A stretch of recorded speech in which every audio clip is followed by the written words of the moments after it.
sex for favors, secrets, cover-ups, corruption. I've heard things that'll blow your mind, and now I think it's time you get the whole story. I'm Jesse Ventura, and this is Quinnspiracy Theory.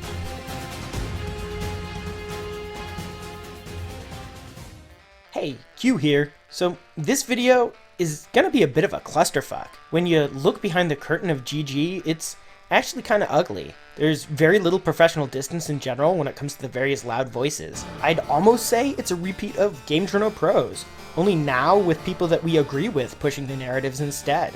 That was not exactly the victory that I was looking for, and it's one of the reasons that I've been so overtly disgusted on Twitter lately. I didn't spend all this time fighting a cronyistic establishment just to see a new one rise up to take its place. Anyway, one of the things that I've always wanted to do is talk about the actual history of GamerGate. Yes, Milo may have a book out someday, but I'm starting to doubt it. That book will probably focus on the culture war aspect more than anything. Brad Glasgow, he's working on a book too, but it looks like he has a very specific image of GG and a very specific angle that he wants to take, a set of narratives that he wants to crack specifically, and he mostly interacts with the new regime instead of the old. I'll have more on those regimes later. Really, the issue that I keep running into is how few people are actually interested in the truth, instead preferring a flowery story. The truth is sometimes ugly, to be honest. Many of the events encompassed under the umbrella of GamerGate were not pretty. You can read the logs of the IRC rooms from immediately after the Zoe Post dropped and see nothing glamorous at all. But historically speaking, it's no less important than the much more PR-friendly happenings, like Airplay. While the narrative on display at Airplay, which I gave some input into, full disclosure, while it was finely polished, the raw stories are no less inspirational to me. Even going by just those IRC logs, what you see is the result of a tragedy, the near failure state of the internet as an information platform. There was a piece of information that was trying to be suppressed, and it almost was. The ragtag band of misfits that all came together to ensure that the internet successfully routed around the critical damage caused by censorship was kind of beautiful in its own way. Even with all its rough edges, that is something that should never be forgotten. Now, I don't have the time to work on many of these history videos. The fact is, I don't think they'd be very popular. There's too much focus these days on looking good instead of telling the truth. But there are a few things that I think it's important to set the record straight on. In this video, I wanted to talk about the regime change that happened within GamerGate early 2015. Not many people noticed it other than noticing the inconvenience of their platforms being shuffled around, like some arcane shell game. But it definitely took place, and you're seeing its effects to this very day. There was a post on Poll that gave a rough outline of these events, but with very little evidence to back it up. Thanks to an anonymous source, though, I can tell the part of the story that is backed up with evidence. Let me set the scene. The time is early 2015. The place? The GamerGate board on Infinite Chan. It was a time where everything ran like a well-oiled machine. Hundreds of posts an hour, steady population on the board, rules were clearly stated, and moderation was done with a light hand. Most importantly, it felt like a real image board, not like some offshoot of Reddit. And as a result, the board fulfilled one of the major purposes of the image board side of things, digging into the things that were too icky for places concerned with image to touch. This was the meat and potatoes. Digs into large corporations and their financial ties, digs into government grants being used to pay for educational games, digs into corporate-sponsored propaganda, digs into the involvement of academia and IARPA, and most important to me, the reason that I got involved in the first place, discussion of the global censorship agenda, the thing that the useful idiots that we call SJWs are being used to push. One of the most famous posts to ever grace a GamerGate-related image board, referred to as the World War III post, was made in this time period by an anon at a think tank. It's really a remarkable post, and I encourage all of you to read it with an open mind. It covers the aforementioned global censorship agenda, pushed through the use of gamification in the education system to craft more SJWs, and it tied that agenda to such heady topics as international geopolitics, the Arab Spring, the Snowden leaks, and even the possibility of a future nuclear war, with the only survivors being an elite class. Yeah.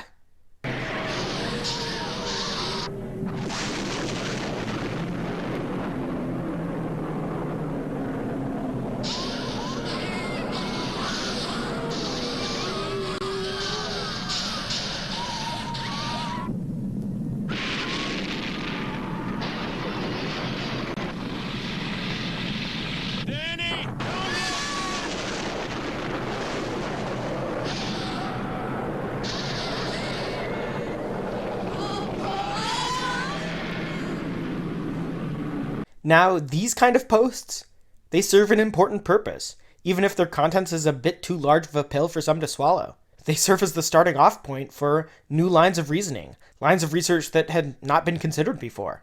But you will never, again, see posts like this on a heavily moderated GamerGate board. It has nothing to do with ethics in games journalism, after all. More and more digs were started, into everything from YouTubers to Microsoft. Anons dedicating their time and hard work into everything from saving Vidya to rescuing the next generation to saving the world. Whatever goal they wanted to achieve, they had a space to work towards that goal. And then suddenly it all came to an abrupt stop.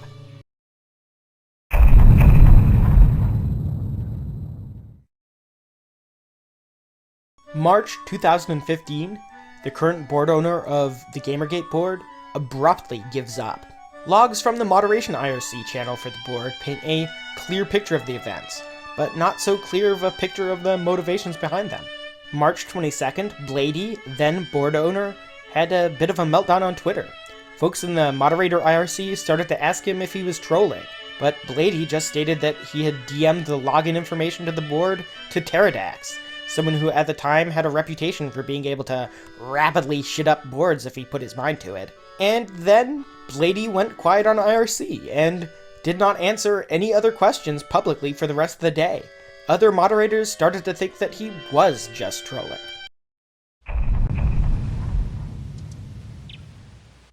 But as we know now, he wasn't trolling at all.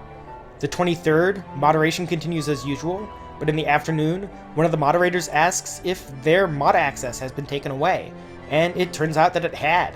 A new CSS theme was installed, the board was spammed, and thus died the GamerGate board.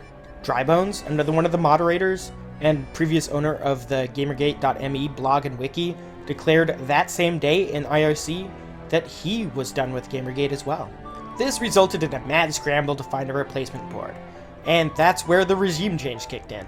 The perception already existed that the old board died not due to the actions of one person, but due to the actions of an entire clique of people who are involved in burning things down. The mod logs tell a different story, of course, with few of the moderation staff being aware of what was happening, and many thinking that Bladee was trolling until their mod powers were gone. And some of them were quite upset at the aftermath. But the damage to reputations was done, and posters on the V board specifically decided that what they perceived as the previous clique, the former set of people who acted as janitors, they decided that they were to be kept out of any position of influence. It was V's moment to shine, their moment to take charge. You, and specifically everybody who was perceived to be involved with your clique, was no longer trusted. That is the fucking story of GamerGate HQ. Whether or not GamerGate HQ is a fuck up or not, they no longer wanted you guys, and anybody who had anything to do with you guys, anywhere near being the mods of the previous boards, because you kept fucking burning them down. That's quite simple. So V took charge. Quite openly, actually. You can have the archives, you can see exactly the entire process. As a natural result, one option for a replacement board that was known at the time to be ran by the old guard, the Burgers and Fries board, ran by former GamerGate moderator and friend of mine, HeilThidran, was removed from the straw polls used to determine the proper replacement. This determination was made by posters on the V board. Again, this was their time to captain this ship. And V pretty much had their wish list fulfilled. Two boards bubbled to the top. The GG board, which had what was at the time an anonymous board owner, and GamerGate HQ, ran by Acid Man, V's preferred pick. V's favorite Twitter voices naturally promoted their preferred board. Mark Kern, Loping, and more all declared GamerGate HQ to be the proper successor. But even then, GG seemed like it had a chance of being a success. It had a chance at being the more popular successor board. Until...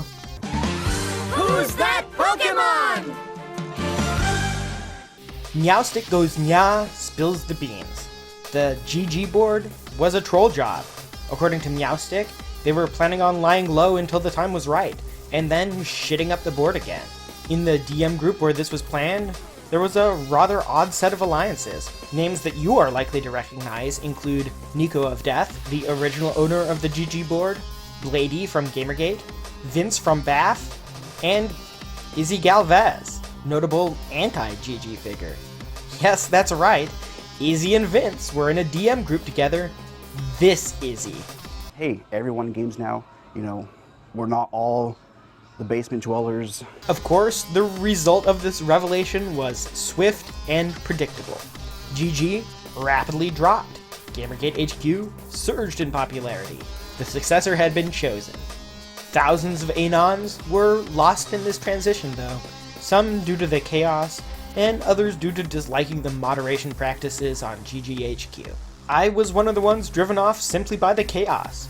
I was an active poster on the Gamergate board, but wanted to wait until the dust settled before I moved on to a new board. It never really did, so I never really went back to 8chan. I just stuck to Twitter and YouTube, like a pleb. Regime change accomplished. V's pick of the litter was now in charge. So I mentioned moderation practices.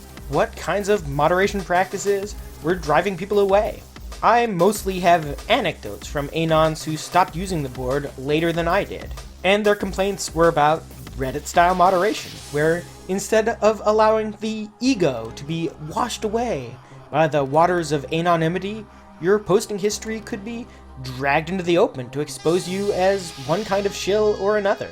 Another practice about which frequent complaints were lodged was, while the Gamergate board had a broad scope and little moderation, the scope on HQ seemed to be much narrower, with some topics of discussion and digging targets being designated as off-topic. One of the things that is rumored to have been difficult to discuss was taking any consumer action against AAA publishers.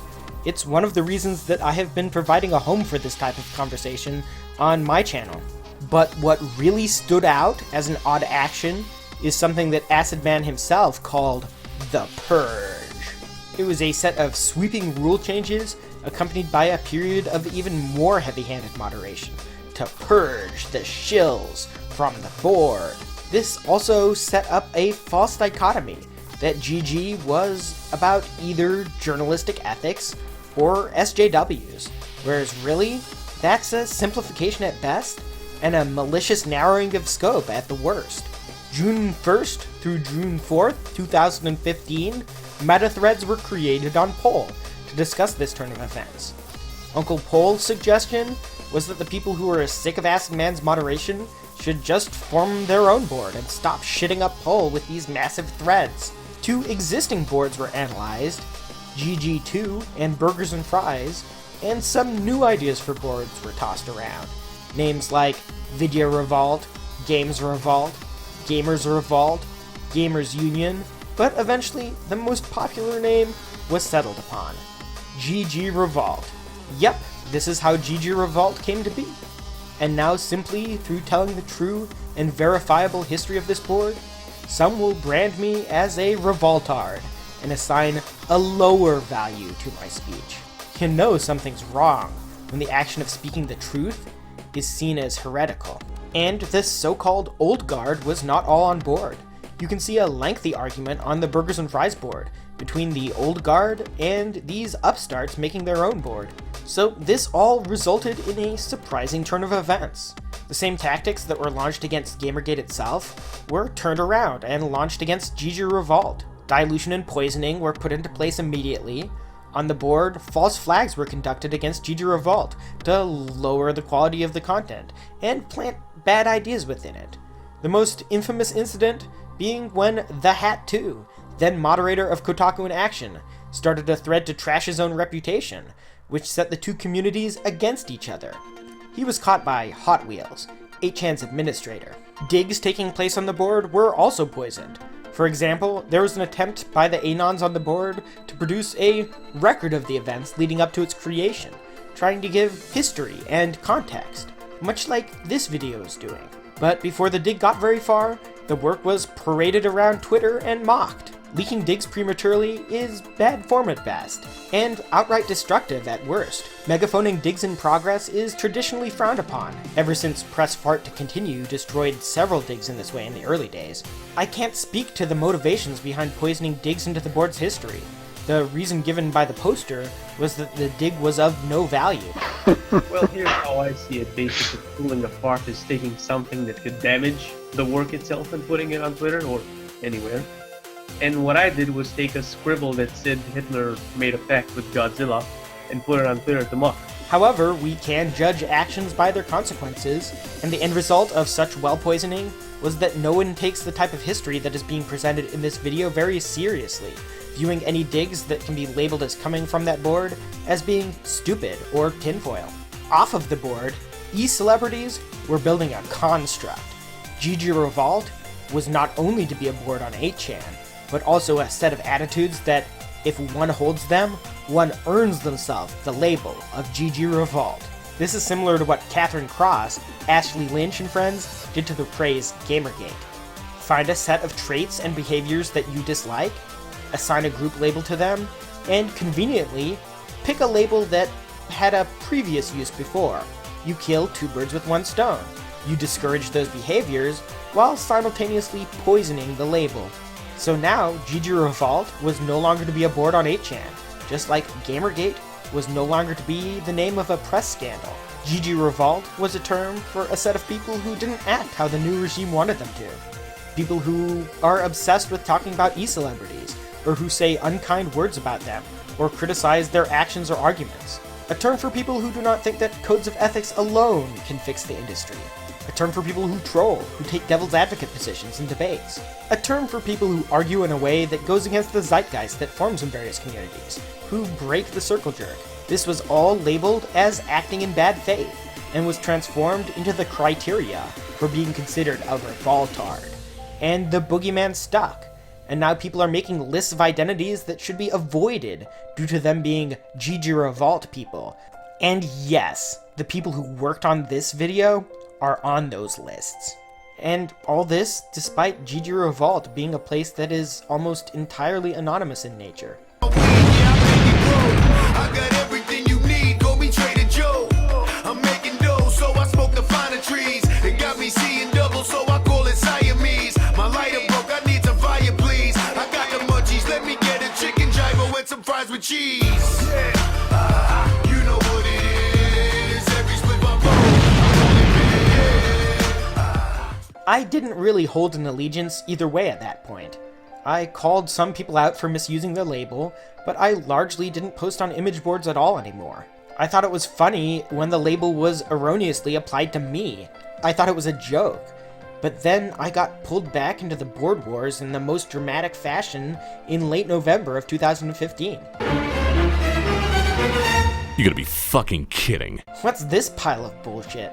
Well, apparently Acid Man, V's pick for moderator of Gamergate HQ, had been doing a bit of digging himself on people within Gamergate that he didn't like. He started accepting tips from other people and compiling dossiers on people. Oddly enough, most of the dossiers seem to be on people from the old regime, the ones moderating and volunteering on various platforms before V took charge. Acid posted pictures of a bunch of dossiers, along with hints that the FBI was involved in some way, shape, or form.